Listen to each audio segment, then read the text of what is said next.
Tonight we'll drift into the dimly lit corridors of another time, one of polished silverware, lace gloves, and the faint rustle of silk gowns under gaslight.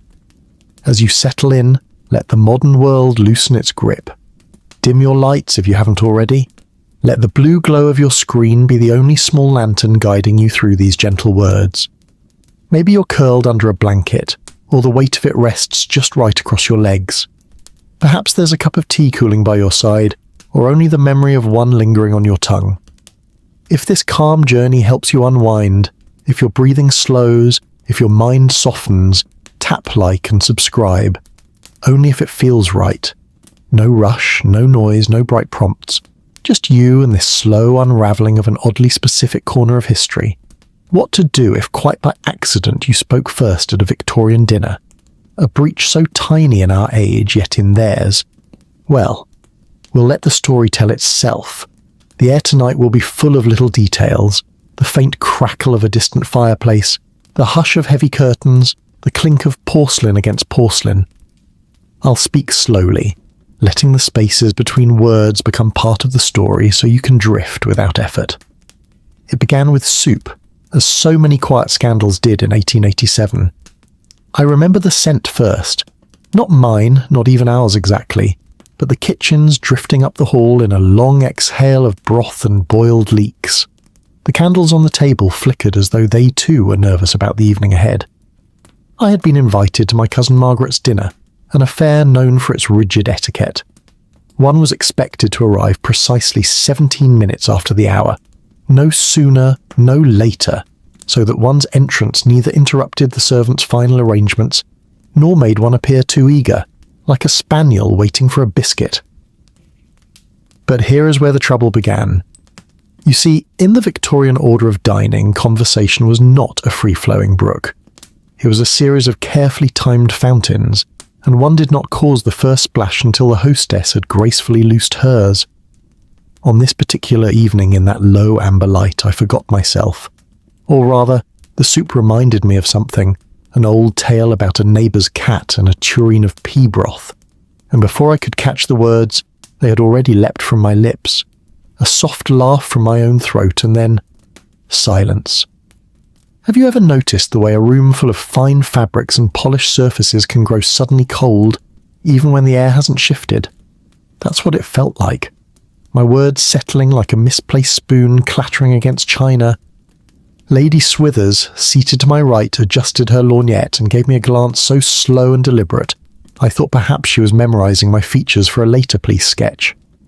Across the table, the footman froze mid-pour, the sherry in his decanter trembling like a leaf that had not yet decided whether to fall. Now, one might think, how serious can it be to speak first before the hostess? But in 1887, decorum was a delicate souffle.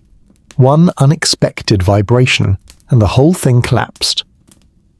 Margaret's dinners follow the Derbyshire sequence, a tradition that began, so the story goes, when the 4th Earl of Derby accidentally inverted the order of toasts, and so created a family custom of never allowing a guest to begin conversation uninvited. This was in 1812, and the Earl's embarrassment was said to be so great he had a gazebo built entirely for sulking. So there I was, in the candlelit hush, holding my spoon like an accused holds the weapon, considering whether I might pretend to choke to shift attention elsewhere. But then the soup arrived, clear broth with tiny dumplings, each as pale as the moon when it hides behind a fog bank.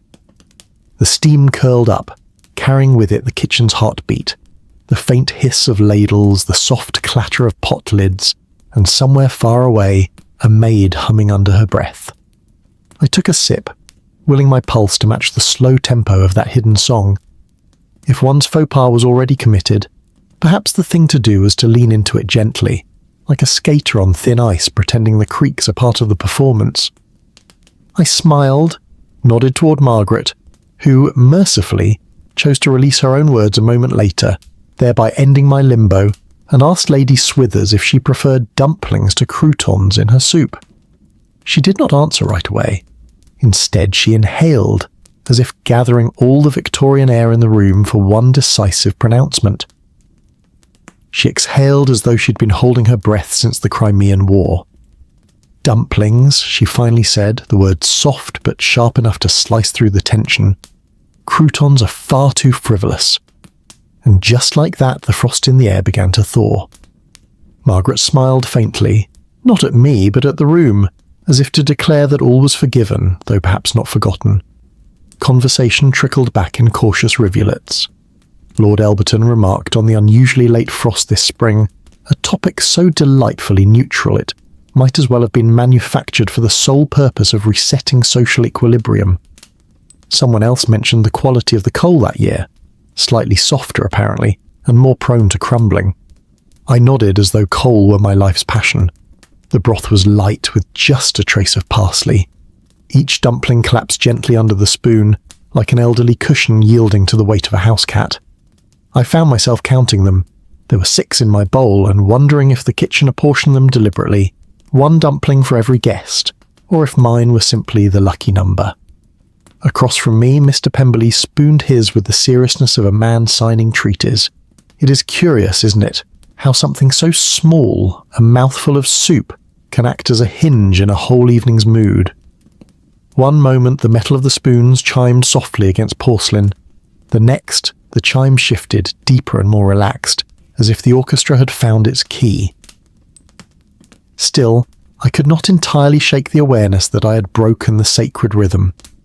In Victorian etiquette, one might salvage such an error with delicate self-effacement, a kind of graceful retreat without actually leaving the table. To speak of something trivial but engaging, neither too clever nor too dull. This, however, was easier said than done when one's mind was busy imagining the scandal sheets.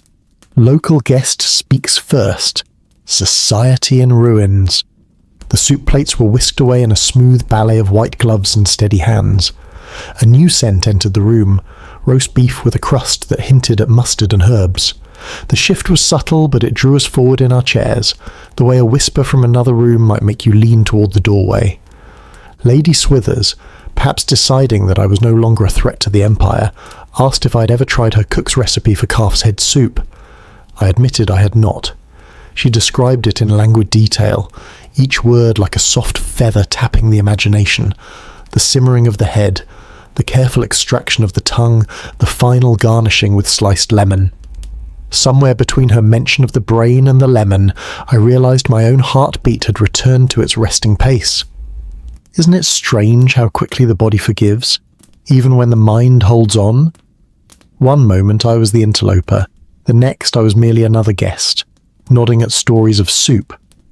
Perhaps that was the lesson, at least for the first course. In Victorian life, as in broth, what sinks quietly to the bottom may be forgotten until the next stirring. The roast arrived, its juices pooling at the edge of the platter, a faint sizzle still audible beneath the low conversation. The carving knife gleamed, catching the lamplight like a sliver of the moon. The footman's precision was hypnotic, each slice exactly the same thickness, each placed at the same angle, as though the beef were being measured against some invisible Victorian protractor. And as I watched the plate before me fill with meat, potatoes, and a sprig of something green, I thought, not for the last time that evening, that speaking first at dinner was not the catastrophe it seemed. It was more like a pebble tossed into a still pond. The ripples were visible, but soon enough the surface smoothed, and the moon reflected there once more. And as the roast scent drifted upward, I knew the evening would carry on, one course at a time, one conversation at a time, until dessert's quiet applause of spoons against porcelain signalled the end. The first bite of roast was a measured thing, softened by the slow heat of the oven, its edges holding the faint crisp of herbs. I chewed slowly, partly because this was the proper way in polite company, and partly because it gave me time to listen. Dinner talk in a Victorian drawing room could be as intricate as lace. Each thread of conversation looped into another, every speaker careful not to pull too hard on the weave. To my left, a gentleman in a waistcoat of deep burgundy described his recent trip to Bath, where the mineral waters were, so he claimed, slightly more restorative than last season. Across the table, Mrs. Templeton related the astonishing rise of her gardener's prize dahlias. And somewhere between Bath and dahlias, the roast beef became not merely a dish, but a soft grounding rhythm beneath the chatter, like the low hum of a distant ship's engine. I found myself drifting, mentally not socially, into the memory of my own first formal dinner years earlier, when I'd been seated next to a retired sea captain who smelled faintly of salt and cigars. He had explained with alarming candour how a storm at sea could feel like trying to eat one's supper while being gently but persistently rolled down a long flight of stairs. This was not dinner talk in the strict sense, but it had lodged in my mind, resurfacing now as my fork moved through the potatoes with the same patient attention one might give to mending a tear in silk. Margaret caught my eye then, just for a moment. Her look was warm, the faintest twitch at the corner of her lips suggesting that my earlier lapse had been downgraded from mortal sin to forgivable misdemeanour. It's remarkable what one can convey without words when the stakes are low enough for a smile to serve as treaty. By the time the plates were cleared, I felt less like a cautionary tale and more like a participant in a quietly unfolding ritual. The air shifted again, this time scented with something sharper, horseradish sauce, followed by the gentle tang of pickled vegetables. The Victorians adored pickles, perhaps because they mirrored the era's love of preserving things, be they fruits, reputations, or grudges. The next course was fish, delicate fillets of sole, the kind that folded under the fork like paper in the rain. They glistened faintly under the candlelight, topped with a thin veil of parsley butter that caught the scent of lemon in the warm air. Conversation here became softer still, perhaps because fish seemed to invite contemplation rather than debate. Even the scraping of forks seemed muffled, as if the entire table were under some shared spell. It was during the fish course that Lord Elberton leaned in just far enough to confide that he had once, in his younger days, mistakenly addressed the Prince of Wales before the Prince had spoken. He delivered this with a wry grin, and the air of a man still quietly astonished at his own survival. I felt a small thread of kinship tug between us, two survivors of first speech disasters, now comfortably dining as though the world had not tilted at all. The room itself seemed to exhale as the course wound down. Outside, through the heavy drapes, a faint wind pressed against the windows. It was the sort of sound you noticed only after the plates were still, a whisper of movement in a world otherwise content to pause. The fireplace crackled, its light throwing long shadows across the damask tablecloth, and for a moment I could almost imagine the room empty of people, holding only the echoes of this very dinner to keep it company. And that was the heart of it, wasn't it? These dinners were not merely meals, they were acts of preservation, each one a memory pickled in the brine of ritual and repetition. The order of service, the sequence of conversation, even the way the footman's white gloves folded at the wrist. It was all part of the same jar, sealed tight against the chaos beyond the front door. As the fish plates were carried away, I realised that speaking first at a Victorian dinner was less like breaking a rule and more like tapping the jar before it was ready to be opened. You might release a small puff of vinegar into the air, startle those nearest to you, but the seal, once reseated, was as strong as ever. And so, when the next course arrived, a subtle game pie, the crust flaking away at the touch, I lifted my fork with steady hands, ready to play my part in the quiet theatre of the evening. By the time the second course ended, the bread rolls had arrived, small golden domes still warm from the kitchen. The basket was passed with such deliberate care, you might have thought it contained royal jewels, instead of yeast and flour. I could smell the faint sweetness of the crust before it even reached my side of the table. I remember placing one gently onto my plate, feeling its heat through the thin porcelain, as if it were quietly breathing. In Victorian etiquette, bread was never torn with force.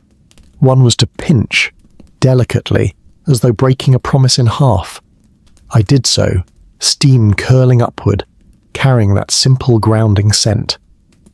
The gentleman across from me, a Mr. Halcombe, leaned in just enough to murmur, "Always take the smallest piece.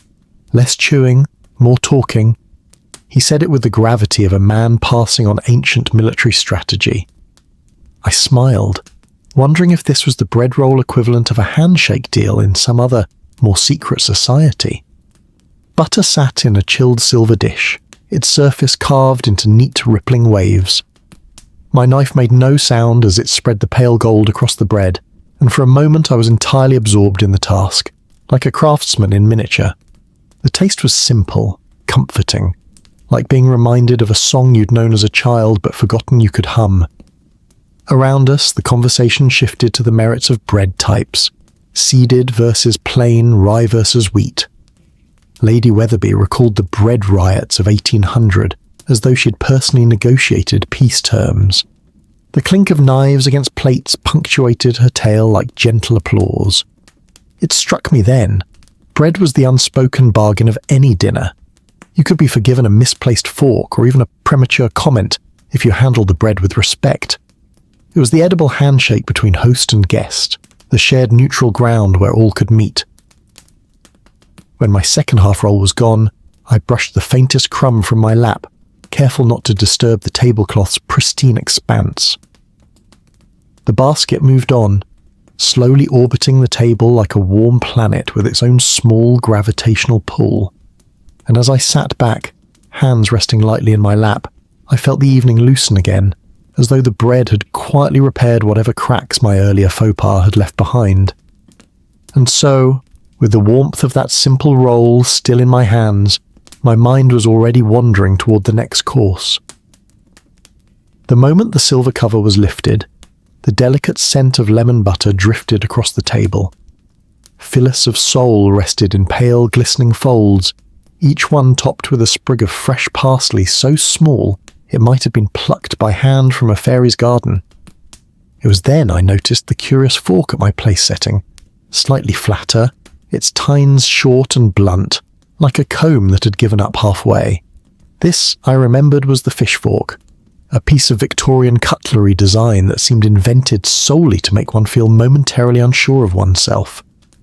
I took it in hand as though greeting an old acquaintance, trying to appear utterly certain of how to use it. The trick, as I understood, was to guide the tender fish without piercing it, coaxing it gently onto the knife and then to the mouth. It was less like eating, more like persuading the fillet to make a dignified exit. The flavour was subtle, soft butter, a hint of sea air, and the bright whisper of lemon. Around me, conversation quieted into an almost synchronized chewing, as if we had all agreed that this course deserved reverence. The only sounds were the occasional scrape of a fork against porcelain and the distant muffled cough of the butler in the hall. Mrs. Templeton, seated to my left, leaned slightly towards me. "The fish fork," she whispered, "was introduced in 1880, and my mother thought it the most scandalous thing she had ever seen, said it encouraged dawdling at the table." Her eyes sparkled, suggesting she herself was not opposed to a bit of dawdling. As I eased the last bite onto my fork, I realized the charm of the fish course. It slowed the room. It gave one permission to linger, to watch the candlelight ripple across the silver serving platters, to notice the faint hiss of the fireplace drawing in the cool night air. And when the plates were taken, the table seemed to breathe again, conversation lifting in a soft swell. The fish fork had done its work. It had given us a quiet pause in the evening's rhythm, a little tide pulling us gently back before the next wave arrived. And as the last hint of lemon faded from my tongue, I found myself wondering, what would the next dish bring? The salad arrived not with fanfare, but with a kind of quiet courtesy. Large porcelain bowls were set before us, each filled with an arrangement so deliberate it felt like an artist's still life. Crisp lettuce leaves, slices of cucumber so thin they caught the light like green glass, and radishes carved into little stars. In the Victorian way, salads were often served after the heavier courses, a gentle reprieve for the palate. I took my fork, this time blessedly, just a standard one, and drew it slowly through the greens, hearing the faint whispery crunch as they yielded. The vinaigrette was light, with the faint tang of wine vinegar and a trace of tarragon, the kind of flavour that wakes the senses without startling them. Across from me, Mr. Halcombe was explaining, most earnestly, that lettuce should be torn by hand, never cut, as the latter was believed to bruise it. He demonstrated this with the care of a jeweller setting a stone, his fingers barely touching the leaf before placing it delicately on his fork. I tried to mirror his technique, though my leaf promptly folded in on itself like a fainting governess. There was something oddly intimate about the salad course. Perhaps it was the quieter conversation, or the way the chilled greens made one aware of the warmth in the room. The fire's glow reflected faintly off the silver cruet set in the centre, where oil and vinegar waited in elegant glass bottles, their contents catching the candlelight. Lady Weatherby spoke then, telling of a garden party in 1862 where the salad dressing had been accidentally mixed with rosewater meant for the dessert. The gentleman pretended not to notice, she said, but one of them smelled faintly of roses for a week. The table chuckled softly, the sound blending with the faint clink of cutlery against china. The last of the vinaigrette pooled at the bottom of my bowl, shimmering faintly before a servant swept it away. The air felt lighter now, refreshed, as though the crispness of the greens had travelled beyond the plate and into the room itself. And as the bowls were cleared, I could hear, somewhere far off in the kitchen, the muffled knock of a rolling pin on dough, signalling that something warm and perhaps sweet was on its way. The aroma arrived before the dish did, rich, savoury, with a faint earthy sweetness that clung to the air like the echo of a forest walk. When the pie was finally placed before us, it had the kind of golden crust that seemed to hum with its own quiet pride. The edges were crimped in perfect symmetry, each ridge catching the candlelight, and in the centre a small steam vent puffed like the chimney of a sleeping cottage. Pigeon pie was not an everyday indulgence. In Victorian households, it was something of a seasonal treat, often served in autumn or early winter when the birds were at their best. I'd tasted it only once before, and the memory was still sharp. Tender meat folded with mushrooms, onions and gravy so rich it felt more like velvet than sauce. The carving began with slow precision. As the crust broke, steam rose in soft, twisting spirals, carrying the scent of roasted game and thyme. My first bite was all warmth, crumbly pastry that gave way to the deep, savoury heart of the filling. It was the kind of flavour that seemed to settle into your bones, the way a well-told story lingers long after the last word. Across the table, Mrs. Templeton recounted the history of the dish, claiming it had been popular since at least the 18th century, when pigeons were both abundant and fashionable for country estates to rear. The French, she added with a faint smile, have their own version, but they lack our crust. A small ripple of amusement passed around the table. I found myself eating more slowly than usual, savouring not just the taste but the rhythm of the moment, the gentle scrape of forks, the soft thud of the serving spoon returning to the dish, the muted rustle of silk sleeves as guests leaned forward. The pie had a way of quieting the room, drawing everyone into the same warm orbit. By the time my plate was nearly empty, I felt the kind of contentment that only comes from a perfectly balanced course, rich enough to satisfy, light enough to leave you curious about what might follow. The last morsel of crust flaked against my fork, dissolving on my tongue like a closing sigh. And as the dish was carried back to the kitchen, its faint trail of steam lingering in the air, I heard the soft chime of a clock in the hall, reminding us that the evening still had many flavours left to uncover. The custard arrived in shallow porcelain cups, each rimmed with a fine gold band that caught the candlelight as though it were holding it in place. Steam curled upward in thin, lazy ribbons, carrying a scent so gentle it felt like a whisper. Warm milk, a touch of vanilla, and the faintest suggestion of nutmeg. In the hush that followed the clearing of the pigeon pie, the custard seemed almost shy in its entrance. A silver spoon rested beside each cup, its bowl narrow and delicate, as though designed not just for eating but for lingering. I dipped mine in, watching the pale surface tremble before yielding.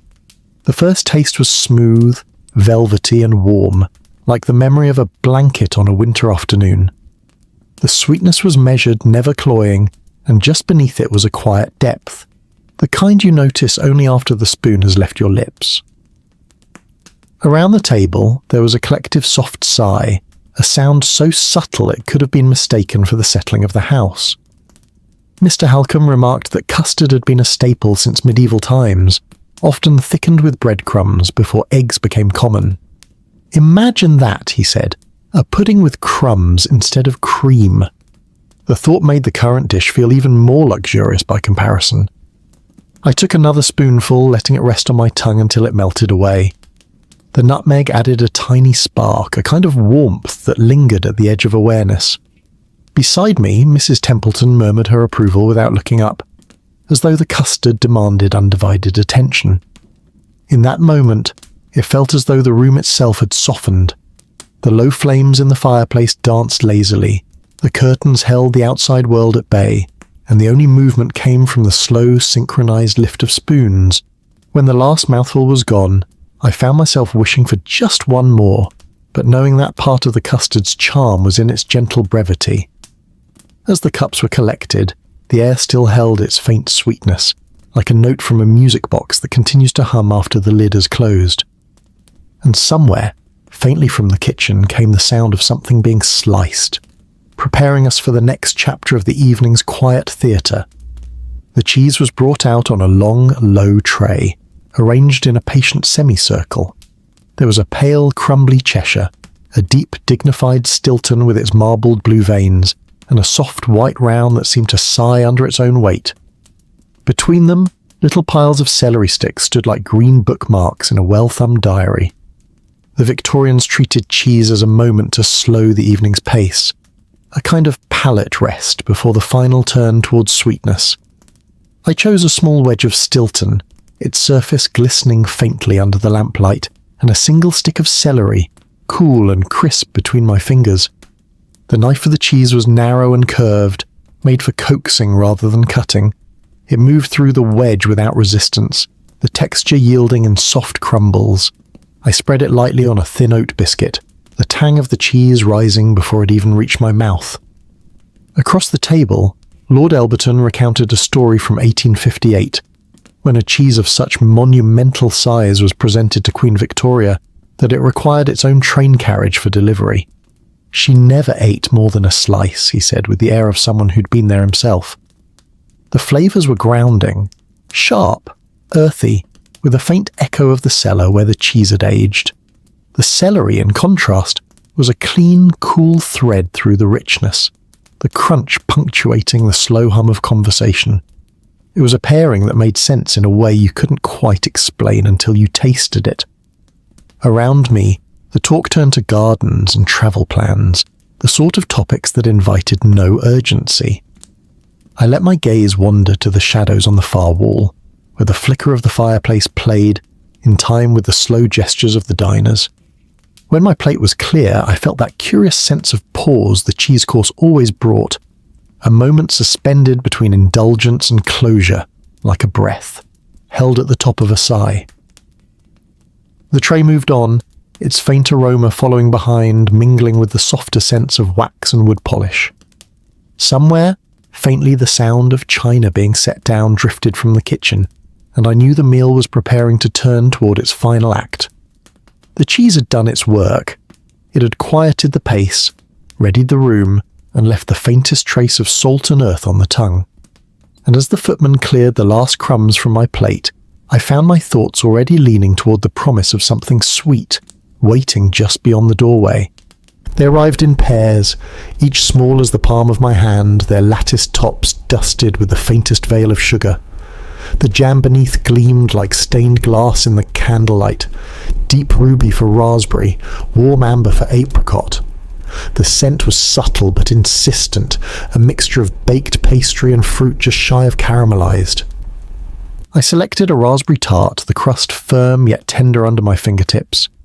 The first bite was a quiet crunch, followed by the rush of sweet tart filling that seemed to hum against the palate. The sugar on top caught between my teeth with a delicate grit, dissolving before I could think to notice. Victorian tables often offered such tarts toward the evening's close, a gesture that bridged the gap between formality and comfort. They were not the grand centerpieces of dessert, the moulded blancmange, the towering sponge, but they carried their own gentle authority. You could take one without ceremony, enjoy it without needing to speak, and no one would ask for your opinion unless you offered it. Beside me, Mrs. Templeton bit into hers with the same deliberate grace she might apply to examining an antique cameo. "Apricot," she murmured, "always tastes like summer trying to find its way into winter." I thought about that as I took another bite. The way the raspberry's brightness cut through the heaviness of the evening's earlier courses, like a bell chiming far off in the dark. The plates were small, the portions modest, and yet the warmth from the pastry lingered long after the last crumb was gone.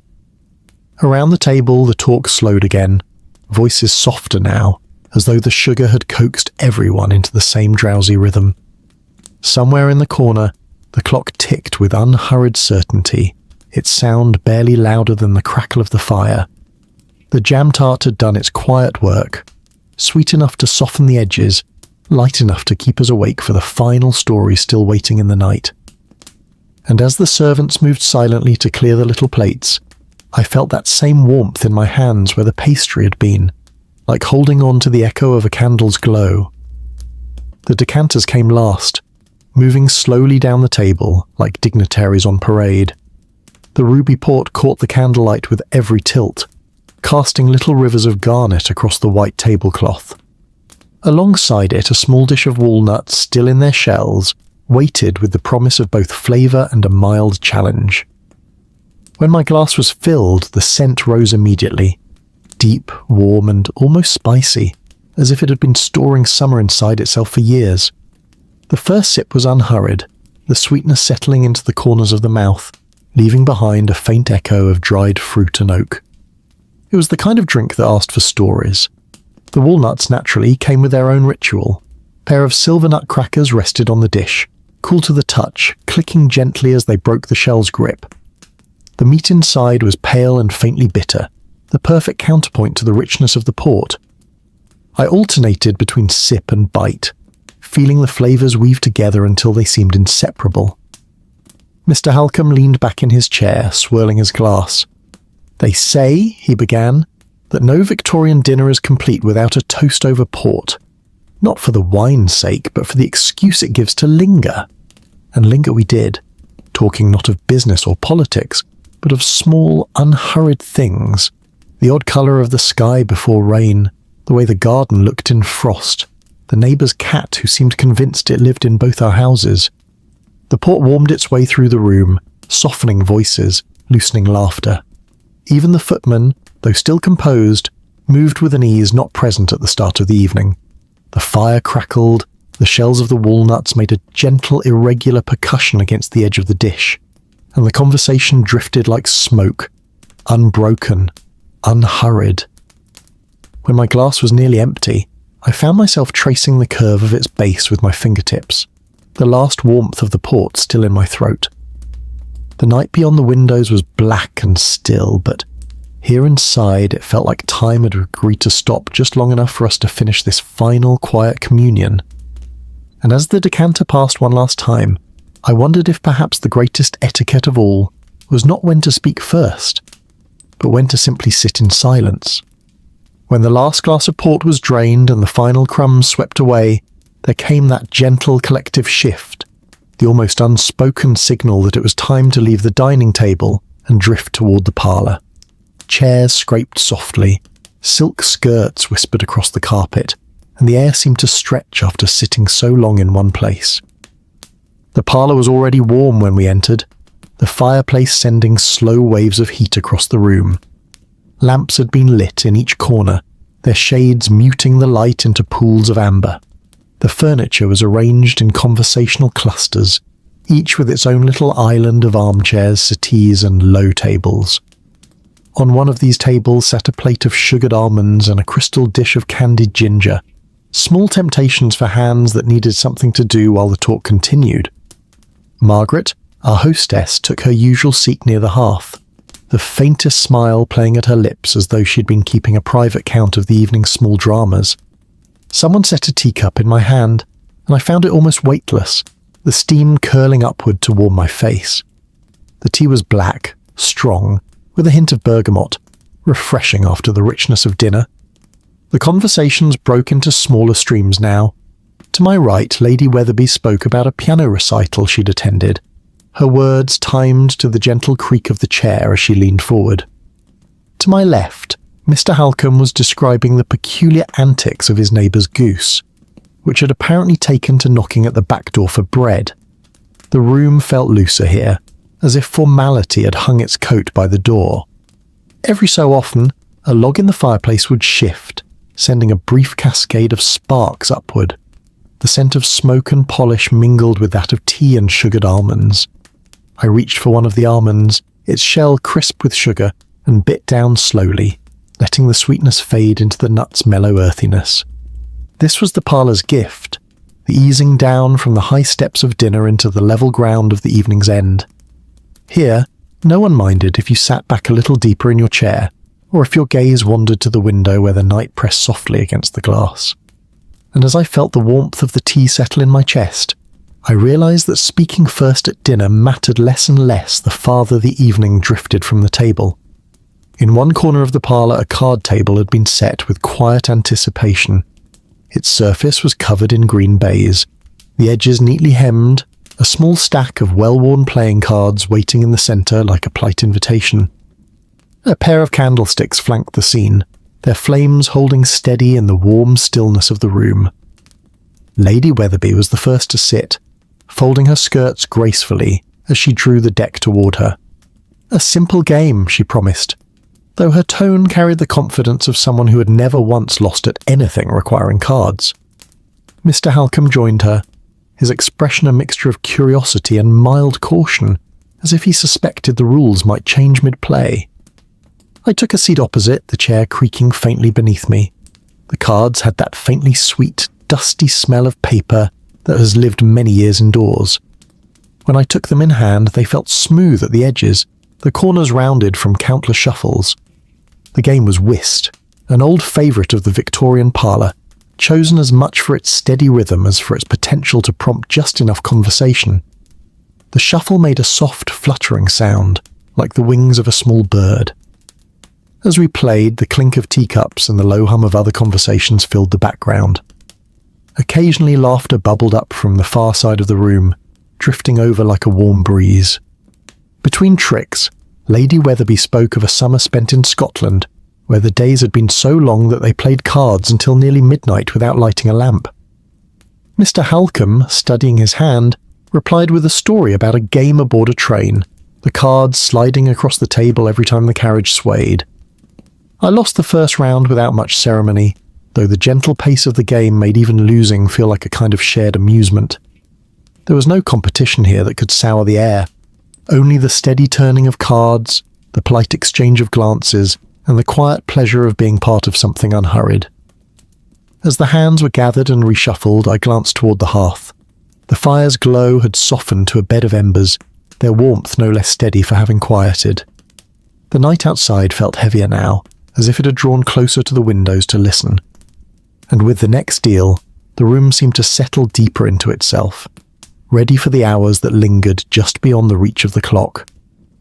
In the far corner of the parlour stood the piano, its polished mahogany catching the lamplight in slow, deep glimmers. The lid had been raised just so, as if it too were waiting for permission to speak. A few stray notes had been idly struck earlier in the evening, but now Miss Clara, Margaret's niece, slipped into the piano stool with the grace of someone who'd been rehearsing such an entrance her whole life. The room's hum softened as she adjusted her sheet music, the faint rustle of paper joining the gentle creak of the stool beneath her.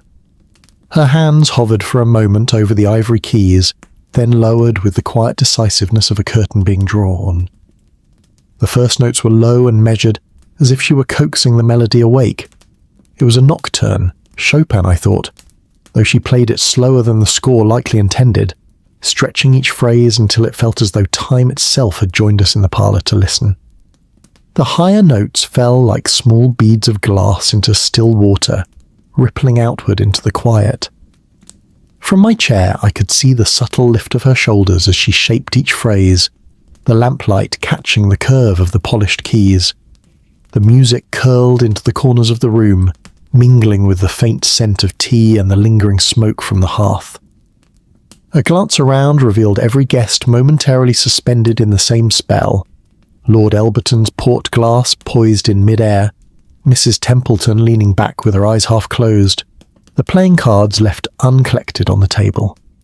It was as though the music had drawn a thin silver thread through all of us, pulling our thoughts into the same quiet place. When the piece ended, she let her hands rest lightly on the keys for a moment longer, the last vibrations fading into the hush. Then she rose, as if nothing remarkable had happened, and drifted toward the window to speak with Margaret. In the space she left, the room seemed to exhale, voices returning in gentle murmurs, teacups set down with careful clinks. But in the air, somewhere above our heads, the last traces of the nocturne still lingered, like the warmth of a candle after it's been blown out. And in that softened mood, it felt only natural for the evening to drift toward its next, quieter amusement. When the parlour's conversations began to weave into smaller private strands, a handful of gentlemen made their way to the smoking room, a smaller chamber just off the hall, panelled in dark oak and smelling faintly of leather, tobacco, and the cool night air slipping in through a slightly ajar window. Cigars were passed from a cedar box, their wrappers faintly glossy, the smell rich even before the first match was struck. The small flames flared briefly, then dimmed into the steady glow of embers, each puff sending a slow ribbon of smoke upward to drift lazily in the lamplight. I took a cigar more out of ceremony than habit, holding it loosely, letting it warm between my fingers before tasting the first faint draw. The talk here was different, slower, lower in pitch. Mr. Halcombe spoke of a trip to Lisbon where the streets smelled of roasted chestnuts, and Lord Elberton recounted a night in Calais when a sudden fog had kept the ferry in port until morning. Each story was delivered with long pauses, the silences filled by the soft hiss of cigar tips and the occasional clink of glass on wood. From somewhere far off in the main house I thought I heard the piano again, its notes muffled now, as though they were travelling through the folds of velvet curtains and closed doors. The sound and the smoke seemed to blend together, both rising slowly, both curling into shapes that would soon disappear. The smoking room was a world apart from the dining table's order and the parlour's hum. Here, time thinned out, marked only by the slow burn of tobacco and the deepening warmth of the air. My cigar burned unevenly, the ash bending at a precarious angle before dropping soundlessly into the tray. When at last the cigars shortened and the embers dimmed, the room seemed to settle deeper into its own shadows. The gentlemen rose in no hurry, brushing ash from their cuffs, and we stepped back into the hall where the scent of tea and firelight waited to fold us back into the evening's quieter current. By the time we returned from the smoking room, the parlour had shifted into a softer version of itself. Some guests had drifted toward the windows, their reflections mingling with the night beyond. Others sat deeper in armchairs, speaking in tones that seemed meant only for the space between them. At the far end, near the hearth, a fresh pot of tea had appeared. The porcelain teapot was white with a spray of faded blue flowers, the sort of design that looked as though it had been poured from another century into this one. Beside it, a plate of thin lemon slices gleamed in the lamplight, their scent bright and clean in the air. I poured a cup slowly, listening to the delicate rush of liquid against porcelain. The steam rose in a fine mist, blurring the edge of my vision for a heartbeat. The first sip was brisk, almost floral, the bergamot tracing a quiet path down the throat. Across the table, Mrs. Templeton added milk to hers, watching the pale cloud curl and billow before settling. The room smelled now of tea leaves, faint citrus, and the last threads of wood smoke from the fire. A single log shifted, sending a whisper of sparks up the chimney. The sound made me think of the start of the evening, when the table had been so formal and the air so taut. Now, there was only the slow rhythm of cups lifted and set down, and the occasional, almost conspiratorial, laugh from a far corner. Margaret sat nearby, her posture easy, her gaze moving slowly from guest to guest as though she were taking a final head count of contentment. The tea seemed to carry its own quiet message. No speeches, no courses, no careful seating plan, just the shared warmth of something simple held in both hands. When my cup was empty, I set it down with care, feeling its fading heat against my palms. In the space between sips and conversation, the night seemed to lean in, closer now, as though ready to wrap itself around the house entirely. And somewhere in that closeness, I felt the subtle shift toward the evening's final acts. The chairs had drawn closer to the hearth by now, as though everyone felt the same pull toward the amber glow. The fire had burned down to a bed of embers, but every so often a log would shift, sending up a brief plume of sparks before settling again into its red-lit nest. Lord Elberton began the first story, something about a hunting trip in Norfolk where the hounds had mistaken a farmer's pig for game. His voice was low, his pauses long enough to let the fire's soft crackle fill in the spaces. We all leaned just slightly toward him, the way you do when the light is warm and the rest of the room is quiet. When he finished, Mrs. Templeton offered her own tale, about a winter storm in 1874 that had stranded her family in a railway carriage overnight. She described the frost patterns on the windows, the lanterns swinging with each gust, and the way the snow had muffled every sound until it felt like they were alone in the world. I could almost see it. The dim light, the endless white pressing against the glass. There was something different about these stories told in firelight. They needed no embellishment, no rush. The shadows on the walls moved in time with the flames, stretching and shrinking like silent companions to each word. I found myself speaking too, sharing a small memory of a childhood summer when I'd fallen asleep in the orchard, waking to find the sunlight caught in the leaves above me like green glass. No one hurried to respond. The stories hung in the air for a moment after they were told, settling like the ash that drifted softly down in the grate. And then, slowly, another voice would begin, weaving its own thread into the evening's tapestry. By the time the clock chimed somewhere down the hall, the stories had grown softer, more like half-formed thoughts shared just loudly enough to be heard. The embers glowed steadily, the only movement in the room their quiet shifting. It felt as though the night could have stayed like this forever, circling the fire, trading warmth and words until sleep simply claimed us where we sat. The clock in the hall had just chimed 11, its mellow tone drifting into the parlour like a gentle reminder that time was still moving, though only just. The air in the room had thickened into a comfortable stillness, the kind that comes after hours of soft talk, warm drinks, and an unspoken agreement to keep the night alive just a little longer. Then, from the shadowed doorway, a footman appeared with a small silver tray. On it, arranged with the quiet precision of a jeweller's case, was a plate of biscuits, ginger snaps, buttery shortbread, and thin oat wafers stacked in neat little crescents. The tray caught the firelight, glinting briefly before it was set down on the low table near the hearth. The scent reached us first, the warm spice of ginger, the faint sweetness of sugar just beginning to melt on the tongue. I took a shortbread, its surface pale and dusted, and felt the way it yielded between my fingers before even reaching my mouth. The first bite was a quiet crumble, dissolving into a rich, buttery smoothness that seemed to spread outward from the centre of my chest. Others chose ginger snaps, their sharper spice punctuating the murmured conversation.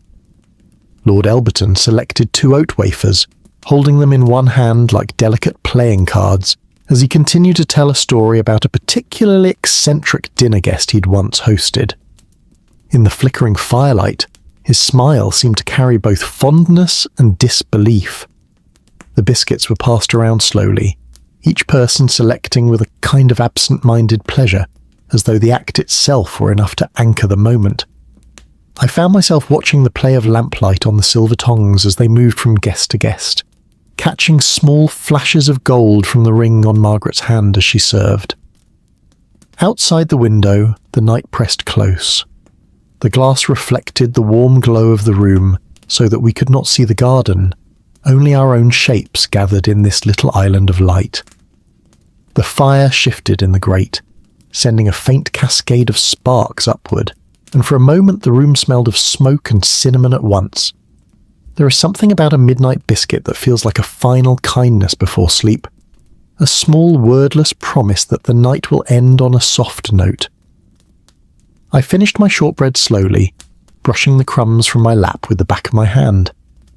Around me, the pace of conversation slowed further. Voices dipped lower, chairs creaked as guests leaned back, and more than one cup of tea sat half-finished on the table. The biscuits dwindled, but no one seemed in any hurry to take the last one, as though leaving it there kept the evening from fully ending. Margaret, ever the quiet conductor of the night's rhythm, poured one more round of tea for those still awake enough to lift a cup. Her voice, soft but clear, asked if anyone might like another ginger snap to guard against the chill. A few accepted, their smiles betraying the comfort of being looked after. When the plate was finally empty, save for a few oat crumbs, the footman returned to collect it, his white gloves moving in practiced silence. The tray disappeared back into the shadows of the doorway, leaving behind only the faint, lingering perfume of ginger and butter. And with that the night settled again, like a cat curling itself into the warmest corner, content to stay as long as it was allowed. By now, the house had grown quiet in a way that felt different from earlier silences. It wasn't the hush of expectation before a course was served, nor the polite lull that follows a finished story.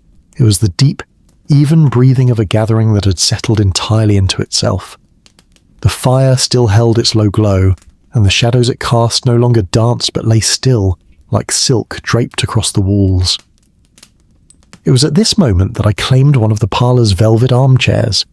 It had been sitting slightly apart from the others all evening, angled just so toward the hearth. The fabric was the sort of deep burgundy that, under candlelight, seemed almost black, and when I lowered myself into it, the cushions yielded with the slow sigh of something that had been waiting for exactly this. The arms were wide and padded, the kind of chair that didn't simply hold you but quietly decided you should stay. Someone, Margaret I think, placed a small saucer of candied orange peel on the low table beside me. The strips glistened in the lamplight, their sugar crust catching tiny sparks from the fire. I took one, the citrus scent lifting instantly to meet me, and bit through the crisp sugar into the soft, faintly bitter fruit. The warmth from the fireplace seemed to deepen the flavour, wrapping it in something almost floral. Around the room, voices drifted in and out of my awareness. Mr. Halcombe was reminiscing about a summer spent in Florence, where the afternoons were so hot that even the pigeons looked half asleep. Near the window, Lady Weatherby and Mrs. Templeton spoke in the low, continuous tone of two people who had discovered a conversation worth carrying into the small hours. From where I sat, the room looked like a painting, the way the gold fringe of the curtains caught the light, the faint gleam of a brass coal scuttle near the hearth, the curved spines of books along the far wall. Even the sound of the clock in the hall seemed to have slowed, each chime stretching itself before falling into silence again. I shifted deeper into the chair, feeling the velvet under my fingertips. It was warm where my hands had been resting, cooler at the untouched folds along the arms. The faint scent of lavender polish lingered in the fabric, blending with the orange peel's sweetness and the faint, ever-present smoke from the fire. There was no need to speak. In fact, the stillness felt too perfect to break with words. My eyes half closed, I let the overlapping threads of sound, the low murmur of voices, the occasional clink of porcelain, the faint pop of a log become the rhythm of the moment. Margaret passed behind me at one point, resting a hand lightly on the back of the chair in silent acknowledgement before moving on. I thought then that this was her gift as a hostess, not just orchestrating the evening's courses and conversation, but knowing when to let it dissolve into the kind of comfort that required nothing at all. I reached for another piece of candied orange, not out of hunger but to keep my hands busy, and let my gaze rest on the quiet glow of the fire. The warmth had settled into my bones, the velvet into my skin, and for a long moment I forgot entirely about the hour, the cold beyond the window, or even the early anxiety of speaking first at dinner. In that armchair, with the room breathing slowly around me, the night seemed perfectly content to go on forever. It was somewhere past midnight when I first noticed the clock in the corner of the parlour, not because it had been silent until then, but because its voice had become the loudest sound in the room. Not in volume, of course, but in presence. A steady, deliberate tick that seemed to fold the space between each second into something soft. The clock was tall and slender, its case of dark walnut polished to a sheen that caught the low light in warm, wavering reflections. The brass pendulum swung with measured grace, never hurrying, never hesitating, each arc a quiet reassurance that time was moving but in no rush to carry us away. I sat back in the velvet armchair, my cup of tea cooling on the low table beside me, and let the sound anchor my breathing. The room had grown sparse. Several guests had drifted off to their carriages, coats and cloaks drawn close against the night air, but those who remained seemed to have entered a shared trance, each absorbed in some small comfort. A glass of port, the slow turning of pages in a book left by the window, the feel of a shawl drawn snug around the shoulders. Margaret was speaking with Lord Elberton near the hearth, their voices low, their words punctuated by long, easy pauses. From my seat I could just catch the occasional glint of her brooch when she leaned toward the firelight. Behind them, the coals glowed in deep shades of crimson and gold, their heat filling the room in a way that no lamp could match. The clock ticked on. Every so often, it would gather its voice into the gentle chime of the quarter hour, a sound that seemed to dissolve before it reached the far walls, like a ripple disappearing into still water. No one remarked on it. It was simply there, marking our quiet passage deeper into the night. I found myself remembering other clocks from other rooms, the sharp, bright carriage clock on my grandmother's mantel, the heavy, sonorous toll of the town hall bell. But this clock was different. It was neither urgent nor ceremonial. It had the humility of something that had been keeping time for years, unseen but unfailingly faithful, its only ambition to be correct to the minute and to keep us company while doing so. The ticking became a part of the room's rhythm, weaving between the rustle of pages, the faint hum of someone's quiet tune near the window, and the occasional sigh from the coals. It was almost hypnotic. My mind drifted without direction, like a feather caught in the smallest of breezes. When the half-hour chime came, I realized I'd been staring at the pendulum all this time, watching its slow arc as if it might eventually reveal some secret. It didn't, of course, only continued its even swing steady as breath. I reached for my tea again, the cup now just warm, and felt the night pressing closer outside the glass. In here, though, the clock kept time so gently that it felt as though we might be safe in this hour forever, unbothered by the next. By the time the clock in the corner marked 1 o'clock, the fire had burned low, no longer the lively dance of earlier hours, but a slow, steady breathing of heat. The logs had collapsed inward, forming a bed of embers that glowed like buried jewels, each pulse of red and gold shifting under the soft weight of ash. I moved a little closer, drawn as much by the warmth as by the sight itself. There is a different kind of comfort in a fire at this hour, less about light and more about companionship. The embers seemed to hum in their own language, the faint crackle now and then like a whispered agreement between them. Margaret had taken a seat near the hearth, her skirt arranged so that the fabric caught the glow. She held her hands out, palms open, turning them slowly as though warming not just her skin but her thoughts. "The trick," she said softly to no one in particular, "is to keep them alive until morning." It wasn't clear whether she meant the fire or the evening itself. On the small table beside us sat a brass poker and a neat stack of kindling. Every so often, the footman would step in from the shadows to give the embers a gentle nudge, coaxing a new flame from within. The smell was rich now, no longer sharp with burning wood, but deep and mellow, like the scent of old books and winter coats stored away. Around the room the company had thinned further. Mrs. Templeton had slipped away an hour ago, Lord Elberton half an hour after that. Those of us who remained spoke little. Words seemed too loud for the room's softened edges. Even the clink of a teacup seemed to arrive politely, then vanish before it could disturb the air. I let my gaze rest on the shifting light inside the grate. Now and then, a spark would leap from nowhere, startlingly bright before disappearing into the ash. The patterns changed constantly, and yet, if you looked long enough, it felt as though they might form something you could read, a message written in the language of heat. Margaret leaned back in her chair, her eyes half-lidded, a faint smile on her lips as she watched the fire. It occurred to me that she'd probably hosted 100 evenings like this, each one different in its own small ways, but all ending here, by the fire, in the company of those who linger. When I finally looked away, the rest of the room seemed darker than before, as though the embers had quietly claimed all the light for themselves. The warmth, though, still reached me gentle and steady, holding the night at bay for just a while longer. And in that warmth, it felt possible that the fire might keep its promise, to last until morning and maybe even beyond. It was well past 1:30 when the distant crunch of wheels on gravel reached the parlour. The sound was faint at first, softened by the heavy drapes, but it grew clearer. Hooves striking the frozen ground, the low groan of wooden axles, the rhythmic sway of something large drawing nearer through the night. Margaret rose without hurry, smoothing the front of her gown as though the simple act could reset the evening's pace. A few of us followed her into the hall, our footsteps quiet on the thick runner. The air there was cooler, touched by the faint draught that always seemed to slip under the front door.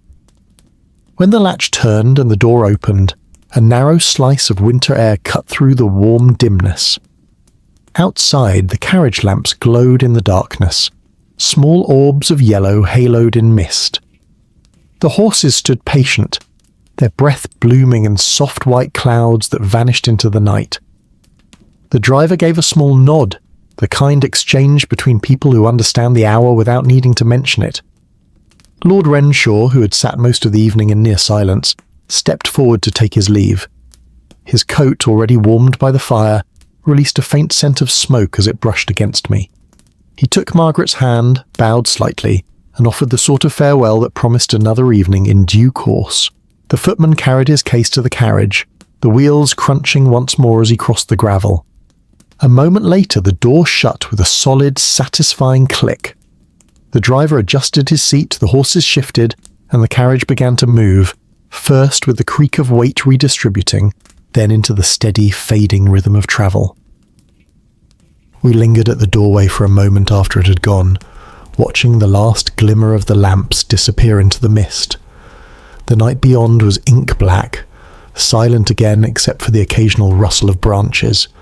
Back inside, the hall felt warmer for the contrast, the lamplight softer, as if the house itself had drawn a breath now that its company had lessened. The parlour awaited us with the same quiet glow, the fire still alive in the grate, the chairs holding the faint impressions of those who had sat in them hours before. Margaret closed the door behind us, her expression unchanged but her pace unhurried, as though each departure was simply another part of the evening's design. And in a way, it was. Each carriage that left drew the night a little closer to its end, but never abruptly, never without the gentle formality of farewells given and received. When we returned to our seats, the room felt subtly altered. Quieter, yes, but also closer. Those who remained leaned into the shared knowledge that we were now the last few to hold the night in our hands, and for the moment, at least, no one seemed ready to let it go. By the time the last echo of carriage wheels faded into the night, there were only 4 of us left in the parlour.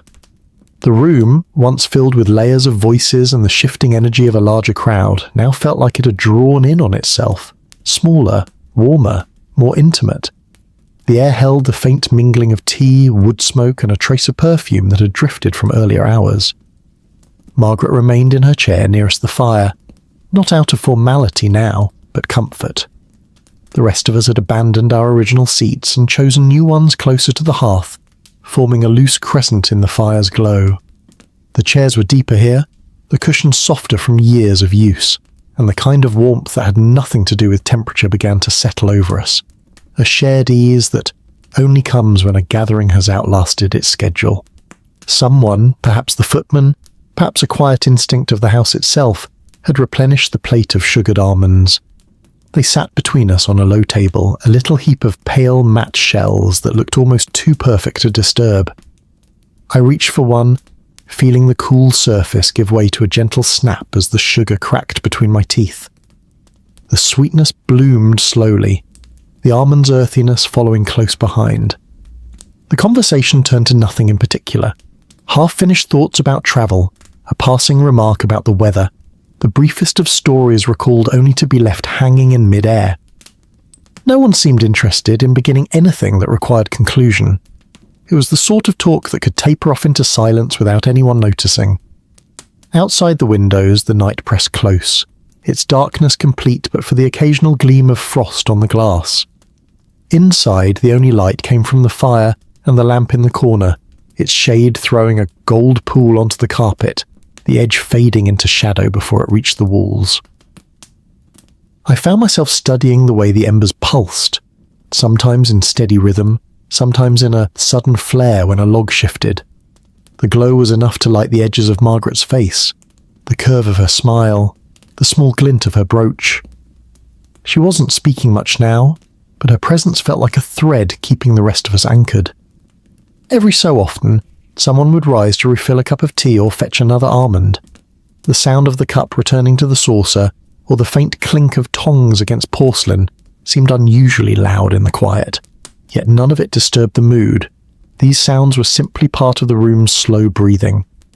It struck me then that the evening had moved into a space beyond etiquette, beyond courses and conversation rules. We were no longer guests in the formal sense. We were keepers of the last hour, guardians of the night's closing pages. And though the fire would eventually fade, the chairs empty and the house fall silent, for now it felt as though time had loosened its hold just enough for us to remain exactly where we were. No one said it aloud, but we all seemed to know we would leave only when the night itself told us to. It began quietly, the way most endings do, not with an announcement, but with the small human signs that the body gives when the night has been kind and long. A hand resting heavier on the arm of a chair, a gaze lingering just a little too long on the fire, and then, from Mr. Halcombe, the first stifled yawn. He tried to hide it behind his cup, but the slight watering of his eyes gave him away. Margaret noticed, of course. She noticed everything, though she never drew attention to it. Instead, she reached for the teapot and refilled his cup, a silent act of hospitality that seemed to acknowledge both his weariness and his willingness to linger a little longer. The steam rose between them, carrying the faint scent of bergamot through the warm air. The conversation slowed even further, becoming more like gentle ripples than flowing streams. We spoke of nothing urgent, how the frost might look in the morning, whether the moon was still bright above the clouds, which book we might take to bed when the night was over. Each word seemed to dissolve into the room's dim light before it could travel far.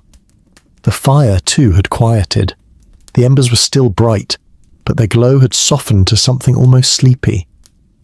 Now and then, a faint shift in the grate would send up a tiny spark, but even these seemed reluctant to climb too high. Shadows stretched lazily across the carpet, their edges blurred by the lamplight.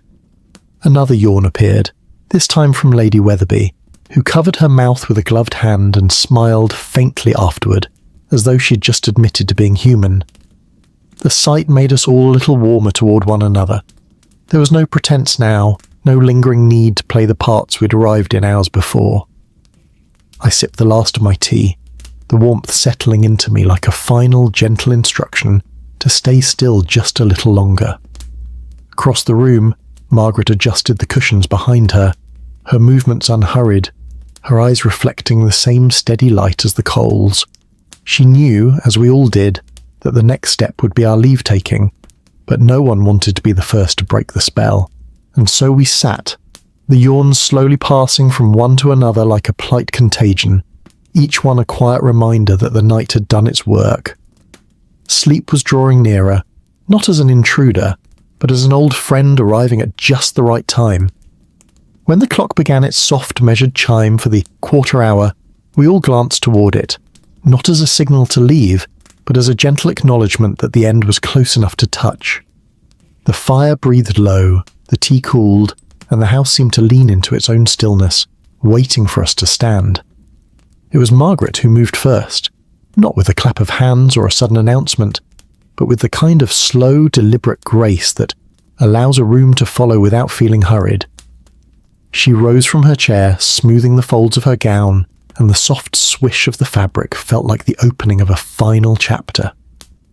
We followed her lead, each of us setting aside our cups, brushing the faintest of crumbs from our laps, and straightening as though preparing for a portrait. The room seemed to exhale as we stood, the warm air shifting gently, carrying with it the last mingled scents of tea, wood smoke, and sugared almonds. Margaret moved toward the door, and we trailed after her in a loose, unspoken procession. The hall beyond was dim, the light from a single wall sconce catching in the polished wood of the banister. Our coats and wraps had been laid out in quiet readiness, each one holding the faint memory of its owner's scent from earlier in the evening. There was no rush to put them on. Instead, we lingered by the door, exchanging low-voiced words that were less about content and more about warmth. It was a lovely evening. I so enjoyed the stories. Until next time. Even these phrases seemed to carry the rhythm of the parlour's slow breathing. Margaret shook each hand in turn, her eyes lingering just long enough to make the farewell feel personal. When she took mine, her hand was warm, her grip light but steady. "You'll come again soon," she said, not as a question but as a certainty, the kind that makes you believe it will happen. Outside the great oak door the night was cold and still. The gravel crunched softly underfoot and the air was so clear I could see the faint shimmer of frost beginning to form on the railings.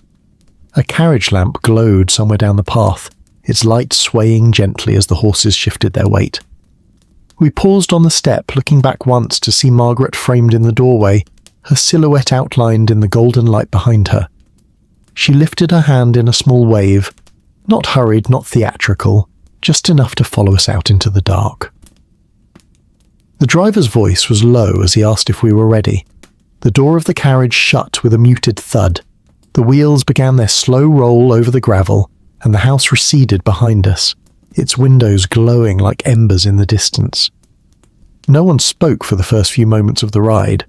The silence wasn't awkward. It was simply the echo of the evening, a soft, lingering note that seemed too gentle to disturb. I sat back against the seat, the warmth of the parlour still wrapped around me, carrying the knowledge that the night had ended exactly as it should. The road away from Margaret's house was lined with bare trees, their branches arching overhead like the ribs of some vast sleeping cathedral. The carriage wheels hummed along the frozen ground, the horses' hooves striking a steady, unhurried rhythm that seemed to match the slow drift of my thoughts. Through the small window, I could see the last faint glow of the house disappearing behind a bend, just a scattering of warm lights against the winter dark, then nothing at all. Inside the carriage the air was warmer than I had expected, scented faintly of leather and the wool of my own coat. I leaned back into the seat, letting the motion of the ride rock me into that strange space between wakefulness and dreams. The voices from the parlour still lingered in my mind, not as words, but as a tapestry of tones, the soft laughter, the low murmurs, the gentle pauses that spoke as clearly as sentences. I thought of the fire's steady breath, the slow turning of the clock's pendulum, the way the tea had tasted when the night was nearly over. These details felt like small treasures, not grand enough for a diary entry, but perfect for carrying into sleep. And yes, I remembered the very start of the evening. My slip of speaking first at the dinner table, the way the air had tightened, then softened again. In the end, it felt less like a mistake and more like a stone dropped into a calm pond. The ripples had faded, but the moment had joined the larger water of the night. The carriage swayed gently as we passed a stretch of open field. In the darkness, I imagined the frost settling quietly over the grass, each blade holding the faint shine of the moon. Somewhere far off, a single owl called, its voice rising and falling like the close of a lullaby. I closed my eyes for a moment and saw the parlour as it had been just before we left. The velvet chairs, the last embers, Margaret's small wave from the doorway. It was all still there, not in the world we'd just left behind, but in the quieter place where memory begins to settle, like snow on a sleeping village. The carriage slowed as we reached the edge of town. Lamps here burned lower, their light pooling faintly on the cobblestones. Soon I would step out into the cold, walk the short way to my own door, and trade my coat for the weight of blankets. But for now, I let the last minutes belong to the road and to the hush that had followed us all the way from that warm, glowing room. And as the driver pulled the reins and the horses came to a gentle stop, I felt that strange, lovely sense that the evening had folded itself neatly away, ready to be remembered exactly as it was. Soft, warm, and without hurry. May these memories guide you into peaceful dreams. If you drifted off somewhere along the way, I'd love to know when. Leave a note if it feels right. For now, good night and sweet dreams. Softly, good night.